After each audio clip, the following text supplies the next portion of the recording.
Philadelphia lawmakers will soon consider a new plan to minimize the price tag of the controversial and expensive employee retirement plan known as DROP. But our Bruce Gordon, standing by live at City Hall, says the plan may be dead on arrival. Bruce? Yeah, Laura, and that price tag now estimated at $250 million over the last decade for a program that simply became way more expensive than anyone had ever envisioned. Look, City Councilman Frank DiCicco is in a major jam. He signed up for DROP, promised to retire, is in line for a $425,000 lump sum pension payment, but doesn't want to retire now, says he wants another term in office.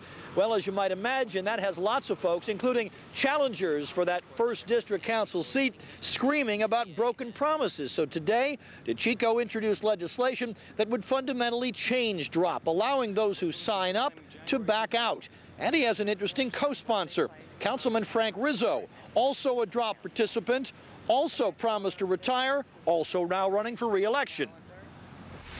Many people like myself have change of heart. I decided that I don't want to retire.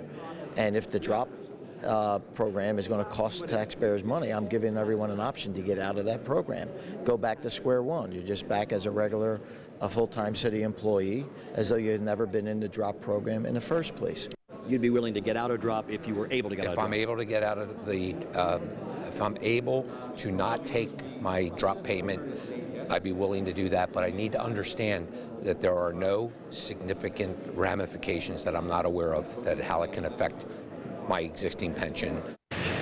Well, there's a couple of problems with the DiCicco plan to allow folks to back out. The vice chairman of the city's pension fund says Internal Revenue Service regulations demand that DROP participation be irrevocable. Once you're in, you're in. What's more, says Bill Rubin, we've had over hundreds of people that have come in and have asked us to get out of the program, and we've denied them. We said it's irrevocable, you can't get out of it. And then they picked up their check. They picked up their check, they left, they did what they were supposed to do, they served honorably. Even though they didn't necessarily want to retire, they wanted to change their mind. They wanted to change their mind. You said no. We said no, and now it looks like because it's politically advantageous for an individual who has the ability to change the rules will be changed. That then brings them back to the table and says, I'm going to file lawsuits against you. So the bottom line, Frank DiCicco wants a hearing, a council public hearing on his specific legislation to alter DROP around mid-February, February 15th, 16th.